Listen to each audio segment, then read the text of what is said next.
Bigger than Europe and Australia together, Russia is a land of incredible vastness and wonderful, fascinating nature. Kuril Lake on Kamchatka in the far east of Russia is a paradise for the world's largest brown bears. In the far north, the frozen wastes of the Yamal Peninsula are home to the reindeer herds of the Nenets.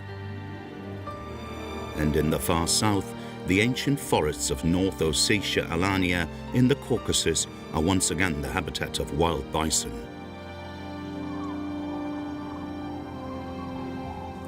In all these places, researchers and conservationists are working with great enthusiasm to preserve Russia's hidden paradises.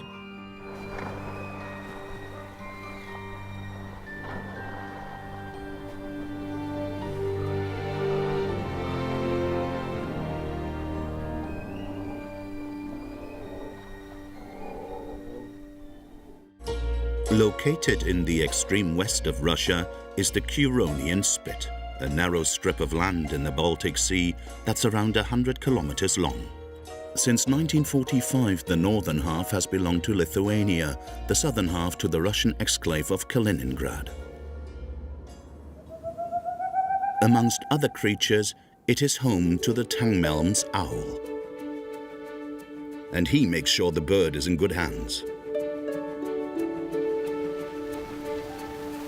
Vast white beaches make this an ideal place for a seaside holiday and a rewarding location for scientific research. There's a lot aerial activity going on above this narrow strip of land in the sea. That is why biologists have been studying bird migration here for more than 100 years.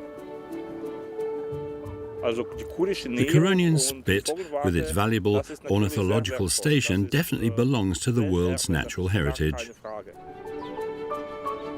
Up until 1945, Rybachi was called Rossitten. It was the world's first ornithological research station. Established in 1901, at first the ornithological station was only sparsely equipped. German priest and bird lover Johannes Thienemann built it up with a heart full of glowing enthusiasm. Rossitten is regarded as the birthplace of modern ornithology. Here, German-Russian relations are still very close. Thienemann was the first researcher to ring birds on a large scale. He began to study living birds in their environment. There was a tradition here of catching hooded crows for food. The birds were caught alive and bitten to death, a cruel way of killing them. The only good thing about this was that a method existed for catching birds alive. So instead of killing them, Thienemann ringed the birds he netted and released them again. Und dann hat Thienemann diese Vögel nicht getötet, sondern beringt freigelassen. Every year in late March, ornithologists in Rybachi roll up their sleeves and get out their most important research tool. Yes, this is just an ordinary fishing net, but when it's in position, it will be spectacular. The rolled-up fishing net turns out to be the biggest scientific bird-catching structure in Europe. The famous fringilla traps, as they are known, fringilla being the Latin word for finch, consist of fishing nets up to 70 meters long, 30 meters wide, and 15 meters high. It's a sophisticated concept.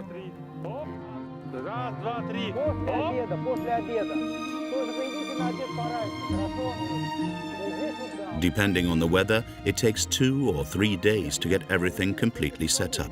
The researchers always erect 2 nets. Nikita makes a last check to make sure mice haven't eaten holes in the netting over the winter. The traps are then hauled up into their final position. The work makes a welcome change from research life in the laboratory or at a desk.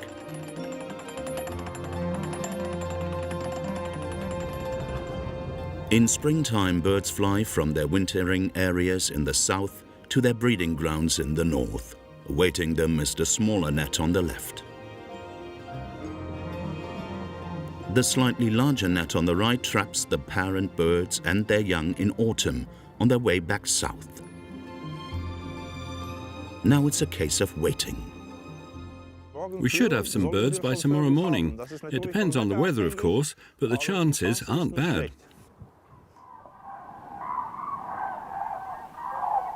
An ornithologist knows what he's talking about. Cranes are among the first to appear over the Curonian Spit. But these elegant long-distance flyers rarely end up in the net. They simply fly too high. As soon as birds of passage like these chaffinches sense a high-pressure area, a suitable tailwind or rising temperatures, they set off. Millions of chaffinches, indicated here in yellow, arrive from the far south. Blackbirds shown in pink are regular guests. So are starlings. They would all rather fly over the tiny tongue of land than over the open sea.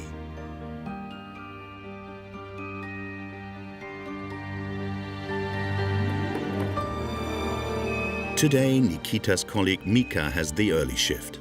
To keep their stress levels as low as possible, the hungry birds are removed from the net every hour. The experienced researchers work quickly and efficiently. In the ringing station, each bird is measured, weighed, and given a passport in the form of an aluminium ring with a number. This robin is ringed with the number 15.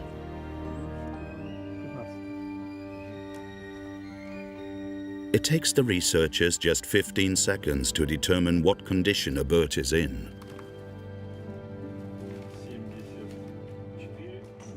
The bird's breast feathers are checked for parasites and the bird's fat reserves assessed.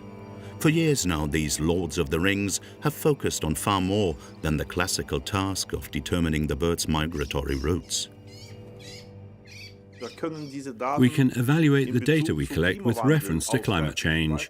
We have discovered, for instance, that many birds are now arriving far earlier in spring than in the 1960s and 70s.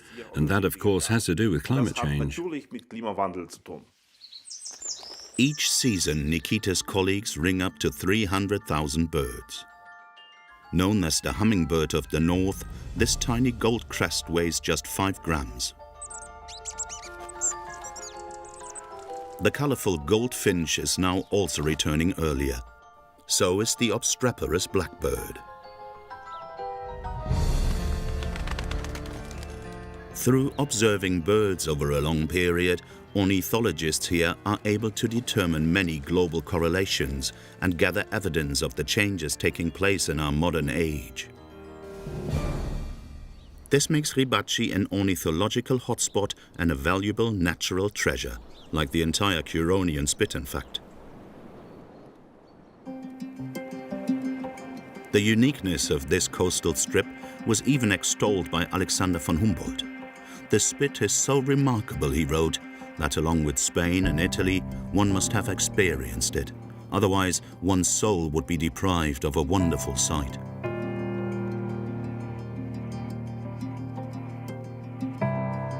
If they are to discover the last secrets of bird migration, Nikita Chernetsov and his colleagues will have to carry out research at this special place for quite a while longer, with well thought out experiments, limited funding, and great commitment. When it's breakfast time in the far western Russia, the further east you are, the later in the day it is. This huge country extends over 11 time zones and a distance of 10,000 kilometers.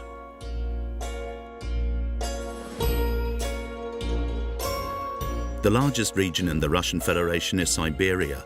Stretching from the Urals to the Pacific, it has a wide range of landscapes. Like the seemingly endless and treeless tundra of the north, or the mighty mountain ranges of the south, like the Altai Mountains. And in between, there is the taiga, the biggest continuous northern forest wilderness on Earth. The climate is extreme, full of snow and bitterly cold. Winter here lasts for 8 months. At times, the temperature can drop to -70 degrees. In this separate ecosystem, only 4 species of conifer thrive: pine, spruce, fir, and larch. No deciduous species could ever survive here on a permanent basis. The farther north they grow, the smaller and more slender the trees are. Trees too can freeze. Then they grow more slowly. Located in the extreme far east of Siberia is Kamchatka. Slightly bigger than Germany and surrounded by 3 oceans, it is the largest peninsula in East Asia.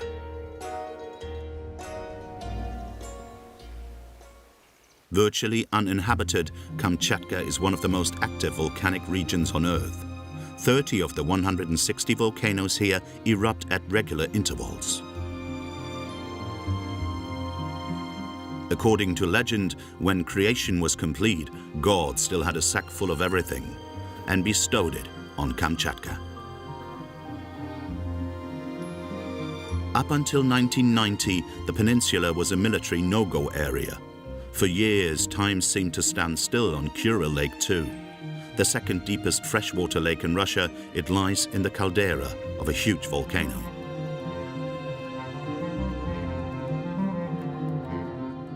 One of its most important tributaries is the Otsanaya River. Situated where it enters the lake and surrounded by a simple electric fence is the rangers' camp of the South Kamchatka Wildlife Sanctuary. Here in the habitat of these furry quadrupeds, man is merely a guest. With food in abundance, there are many places the animals can retreat to. This is a paradise for bears. 500 of the biggest brown bears worldwide live right next to the lake where they catch red salmon. Every year, 5 million salmon come here to spawn. In this paradise, bears practically grow on trees.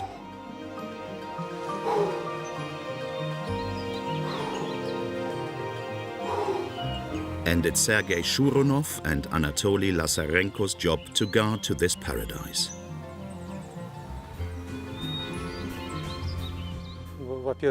We're often out and about in areas which are hard to get to. We have to cover dozens of kilometers through tundra, marshland, snow and snowstorms. We have to be physically fit. That's also important for us personally. And we catch armed poachers. That calls for character and a lot of will.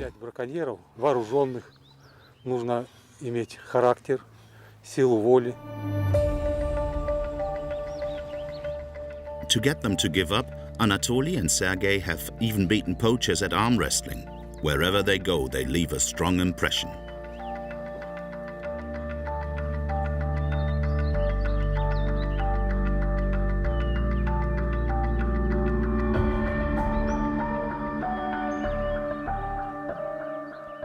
Anatoly and Sergei are both around 60 years old. To protect the bears, they patrol the entire sanctuary at regular intervals. It's not unusual for the men to cover 70 kilometers a day with 35 kilograms on their backs.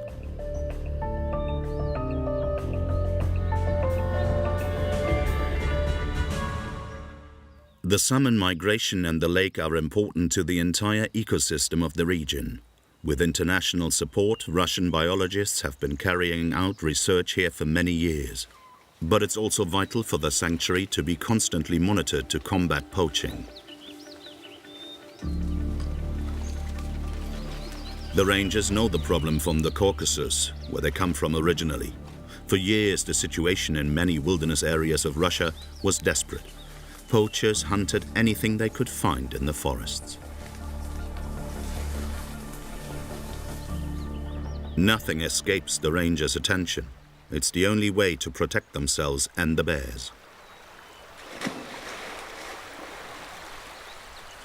In 2007, Sergei and Anatoly got an emergency call. On one of the annual monitoring flights, biologists at the sanctuary had made a horrific discovery. Organized gangs of poachers had killed around 100 bears and left the carcasses to rot. The bears had had their paws hacked off and their gallbladders cut out. A short time later, we captured the group of poachers responsible. They had chopped the paws off a mother bear and her 3 cubs. In China, bear paws and bear gall are in great demand. But thanks to strict patrolling, since 2007 not a single bear at Kuril Lake has been killed by a poacher. The brown giants feel safe and go about their favorite pastime, catching salmon, totally untroubled.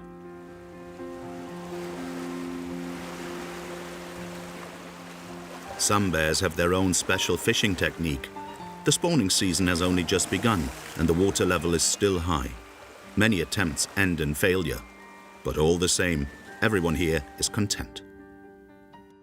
It was more a case of the job finding us than the other way round. A female with cubs needs 20,000 calories a day. That corresponds to at least 14 kilograms of salmon. To ensure the future of the lake, poaching salmon is also strictly forbidden. Protecting this region means a lot to Anatoly and Sergei. They rarely see their families, which makes it all the more important for them to get on well together. I am so grateful that fate has given me such a friend, a comrade for life and for work. Not everyone is as lucky in life as me. My friends are my colleagues.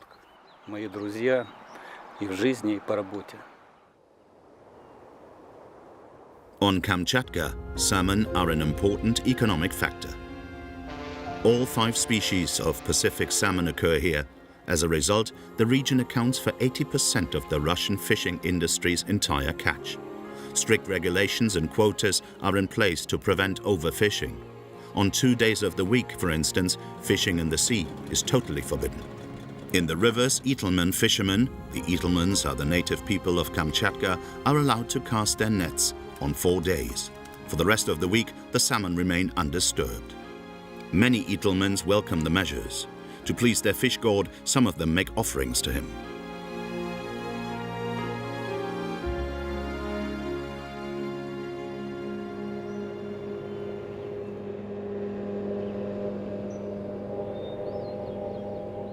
In the sanctuary, Sergei and Anatoly are embarking on their next patrol.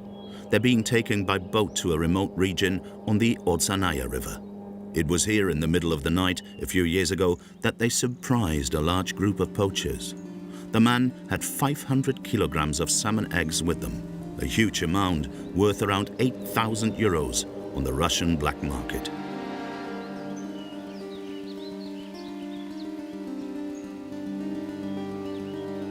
Today, one of the poachers works at a fish factory. The 2 conservationists got him the job. They know that if there are job prospects, many men will stop poaching voluntarily.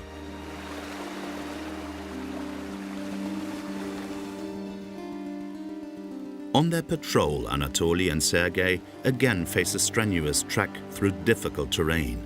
It's pouring down, but they press on regardless.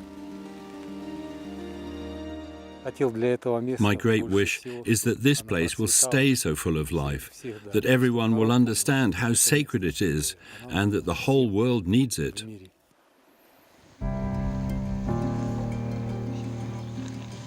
The cub felt that. The better the food situation, the more cubs a mother bear will produce. Thanks to the lush vegetation, triplets are not uncommon. What's more, the lake serves as a delivery room for red salmon.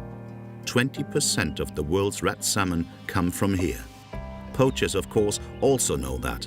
On their patrol, Sergei and Anatoly have seized 2 nets, a rather modest yield this time.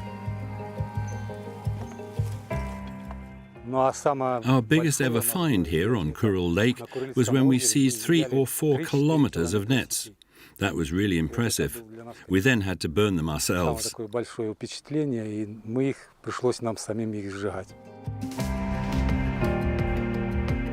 Sergei showed us a video of the incident. 3 poachers had just hauled in the first net when they were caught. What happened next is regulated by law. The rangers have to report every poacher to the police. Prior to that, the thieves have to destroy their booty themselves.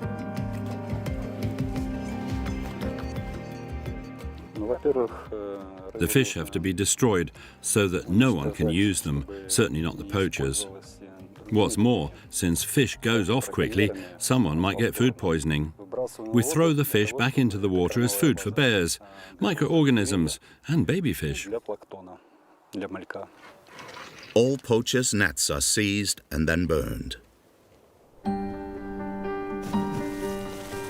Another victory for this bear's paradise. This time, a good 30 bears are fishing simultaneously on a sandbank. 2 bears are taking a short nap, but most of the others are in the grip of hunting fever. Encroaching on your neighbor's patch is not exactly a good idea.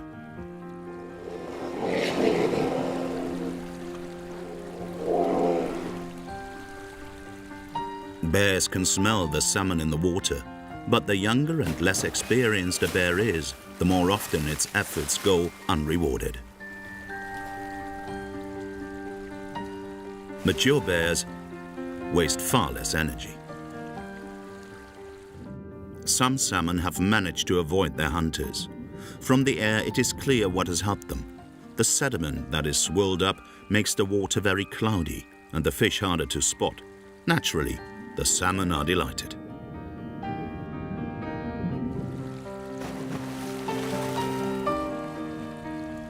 But the bears are good at fishing, and no one here misses out. This is what a contented, relaxed brown bear looks like. These 2 young blades are brothers and hunt in tandem. If everything in the South Kamchatka sanctuary goes as well as it has done, this bear's paradise on Kuril Lake has a real future. Russia has a population of only 144 million. Green indicates the sparsely inhabited regions. A good third of all the country's inhabitants, most of them Russians, live in the European part, shown here in red. 170 other ethnic groups are spread over the entire country.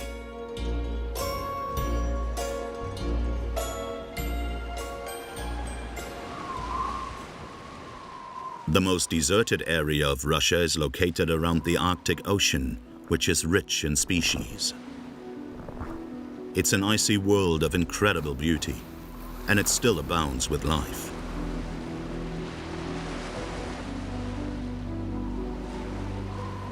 Franz Josef Land is a natural treasure shrouded in mystery. It consists of some 190 uninhabited islands located just 900 kilometers from the North Pole. For a long time, Franz Josef Land was a military no-go area. Today, the archipelago is part of the Russian Arctic National Park and can be visited. Remarkably perfect spheres like these are scattered all over Champ Island. Measuring up to 3 meters across, they look like giant marbles, but they are in fact concretions. The bowl-shaped rocks are believed to form around a fossil. Another geological phenomenon has caused a sensation in Russia's far north. Since 2014, huge round holes have been appearing in the ground on the Yamal Peninsula, and their number is increasing. The most fantastic explanations for the holes have been put forward, ranging from meteorite impact to aliens. Russian scientists studied the phenomenon and decided that rising summer temperatures were causing the permafrost to thaw to a greater depth than ever before. Frozen methane is suddenly released and escapes in a huge explosion. This explains the crater walls on the edge of the holes. The particularly large number of holes indicates the existence on the Yamal Peninsula of the biggest fields of methane gas on our planet. But the Yamal Peninsula is the home of the Nenets people. In their language, Yamal means end of the world. And indeed, the only way to get to it is on board an old military helicopter, a strenuous trip with several intermediate stops. From Yamal, the main settlement in the province, it's 600 kilometers to the reindeer herds of the Nenets. The Nenets have survived in their hostile environment for centuries.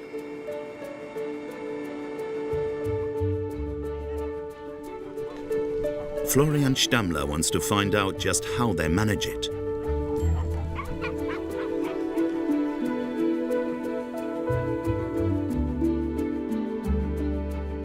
Even the youngest lend a hand. The Nenets lead a life full of privations. As nomads, they migrate with their animals all year round.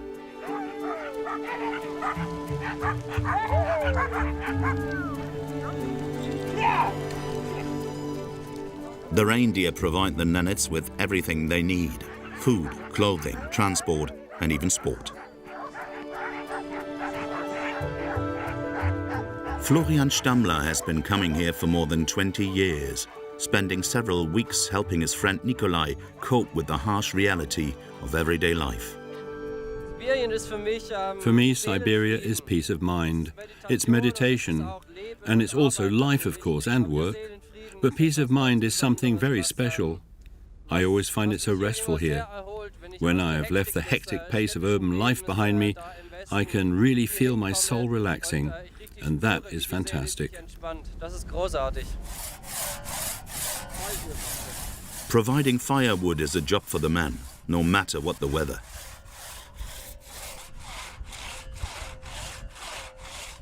When a snowstorm persists, Nikolai's family can sometimes spend days in their chum, their traditional tent. But the Nenets are used to it. After all, they've been living in these icy wastes for generations, cheek by jowl with their animals. On days when a storm is raging with particular ferocity and everyone is sitting cozily in a tent with time on their hands, it's a good opportunity to work with maps and to discuss things. Then, when the weather improves, we go out and head for the places we've talked about. The idea behind field work is not for the ethnologist to merely study things theoretically with his local partner, but for the two to actually experience things together. Nikolai and his family spent several years living in a real village.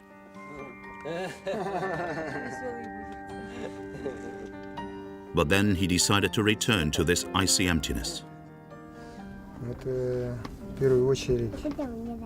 First and foremost, I was drawn by the tundra. That was the main reason. Secondly, my father was sick. So we had to come here, back home. I found it too boring being in the village. I need the freedom to head out into the tundra.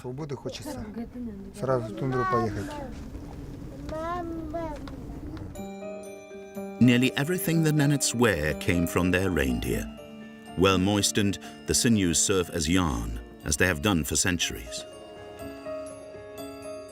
These nomadic people can adapt perfectly to so many different conditions. Indeed, their capacity for adaptation is so great that, amongst other things, they can adapt to industrialization as well.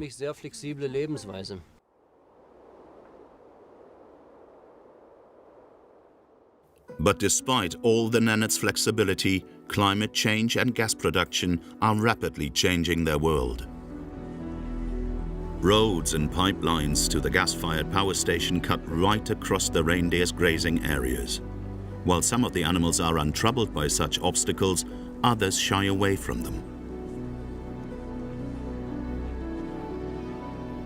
The permafrost soil is thawing to an ever greater depth. The Nenets tackle the problem with mats. But the thaw is also releasing dangerous germs, which have been safely sealed in the ice for centuries. 2016 saw the first major outbreak of anthrax. One child died along with more than 2,000 reindeer. Nikolai's family has no wish to lead any other kind of life. They all love their icy homeland.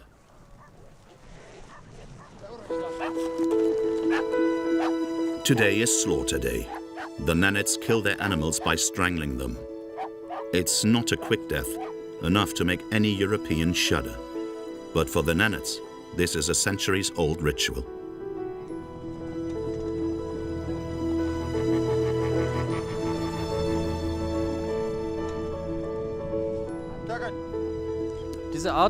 This method of slaughtering is deeply rooted in the Nenets' religious beliefs. The reason why they strangle a reindeer instead of killing it with a knife is because the animal's blood must be saved for the gods. Not a single drop must touch the ground. Für die Geister bewahrt werden soll.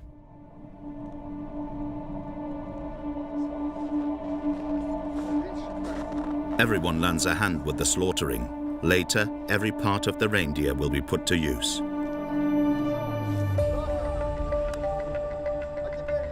The Nenets drink the animal's blood. Some of the meat is eaten uncooked. Only in its raw state does it provide the Nenets, and any visitor of course, with essential vitamins. Life here with the Nenets, I think, shows quite clearly that the snowmobile and the reindeer team, the electricity generator and the stove, can all exist side by side. And I can't see these things disappearing over the next 10 or 20 years or even longer. Naturally, changes take place which are so far-reaching that occasionally something is lost. But that has always been the case with cultures.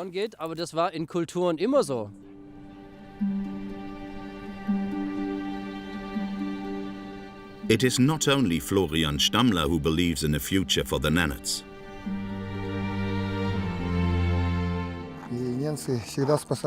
The Nenets have always protected their reindeer from all evils.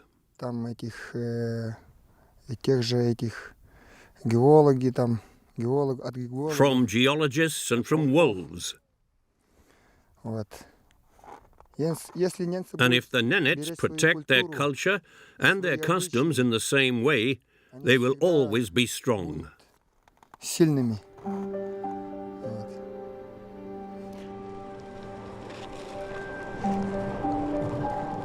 There is no doubt that the world would be a far poorer place if the robust culture of these people were lost.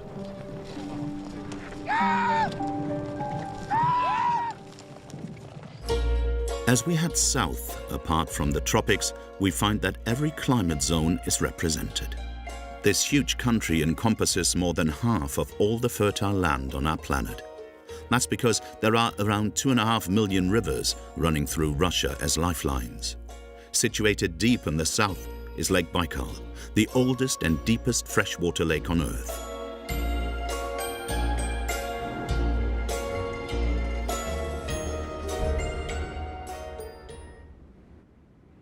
This dinosaur amongst the world's lakes is often referred to as Siberia's blue pearl. Lake Baikal is 25 million years old and teeming with life.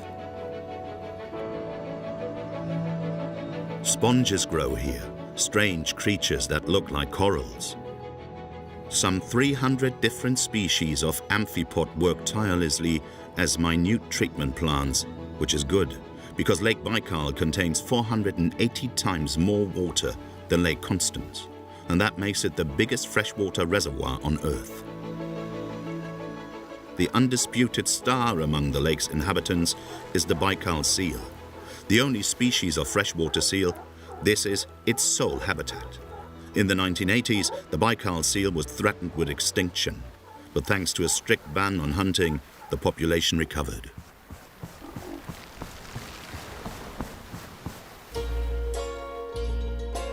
Towering up some 4,800 kilometers away, still in the far south of Russia, are the mighty peaks of the Caucasus, a range of mountains that runs 1,100 kilometers from the Black Sea to the Caspian Sea.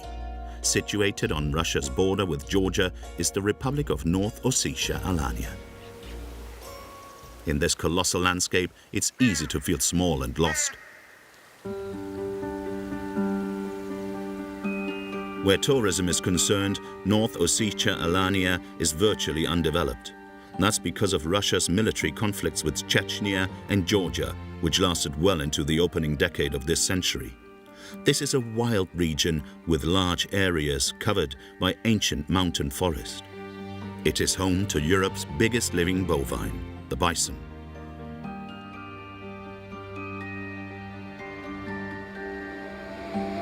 The region has been inhabited since classical times. In the 9th century, the Alans migrated here. Direct ancestors of the Ossetians, they found their last resting place in Dargavs, the city of the dead. It is said to be the creepiest place in the whole country, but that doesn't bother him.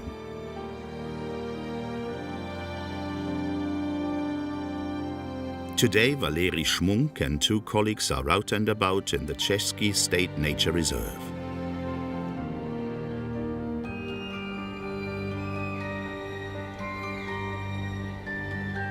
These Caucasus experts are looking for bison they released into this 300 square kilometer sanctuary over several years.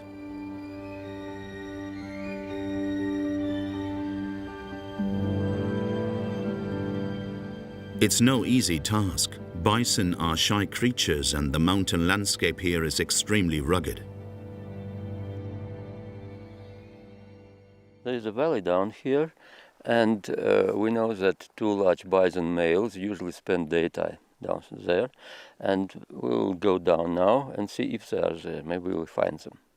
We are, of course, also looking primarily for young animals, because they are always a sign that the population is healthy, that the bison are reproducing, and that the population will be stable in the long term. The conservationists are turning the clock back. Mountain bison were thought to have died out. The last animals were shot in 1927. A single bull called Caucasus survived and was taken to Germany. All the bison alive here today were bred from him and female lowland bison. Bison from the lowland Caucasus strain are being resettled here. Donated by various European zoos, these ancient bovines have been transported thousands of kilometers to their new home. The mountain forests of North Ossetia must seem like a paradise to them.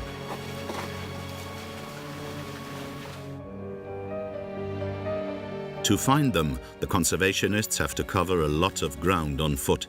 Since he's familiar with the area, Pavel Weinberg guides his 2 colleagues through the pristine forest of the sanctuary.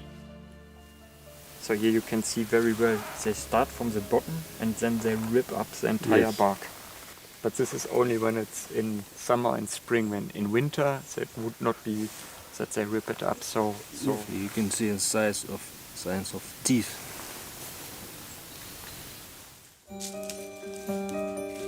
The conservationists from Russia and Germany work very successfully together. They have a common goal.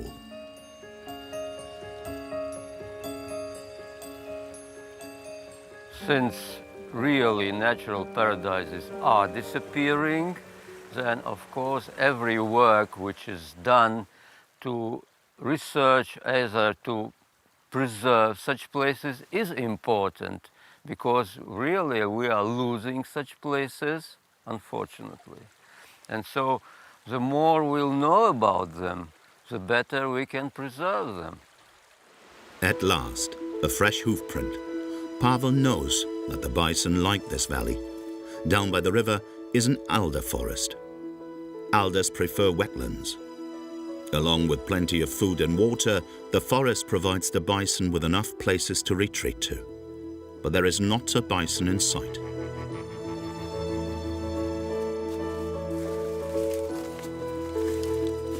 So the men head on to a muddy clearing.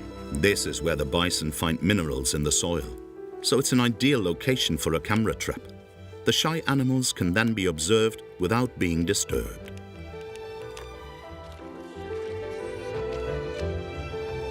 The data are read at regular intervals. oh, here's a group of 1, 2, 3, 4, 5 adults and 1 calf. This is a bull in front.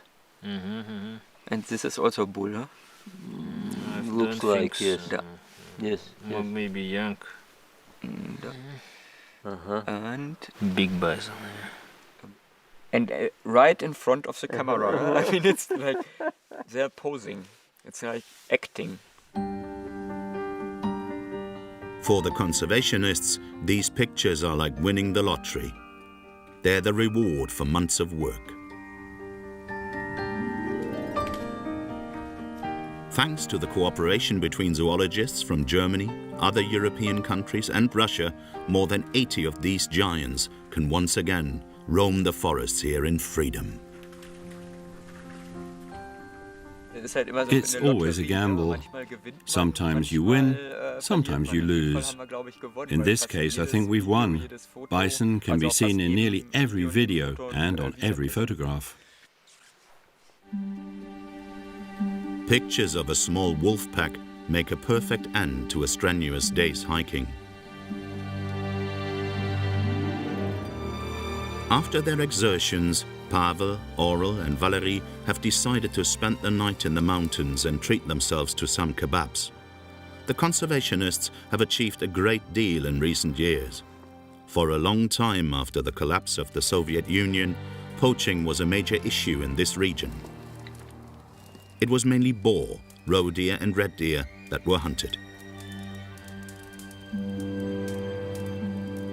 So people here in Alania, they are respecting actually bison, or how can you...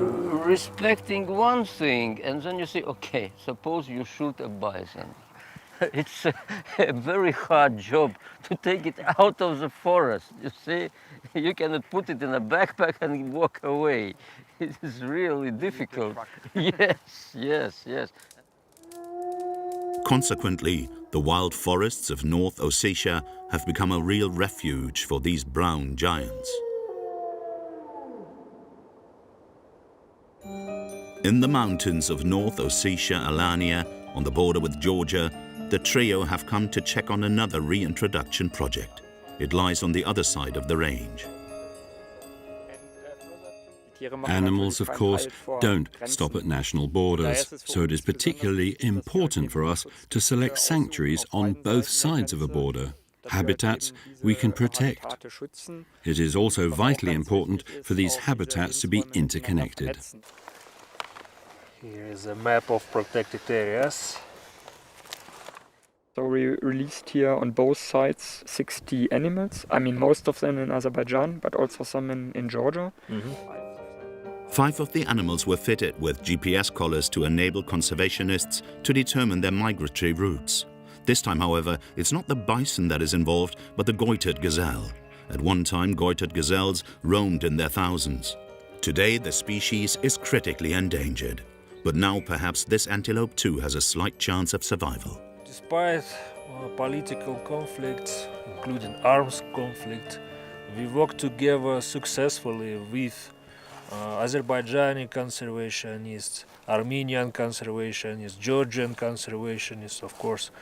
And I must say we are united. Thus, in a region so fiercely contested geopolitically, conservationists have achieved something politicians are still working towards.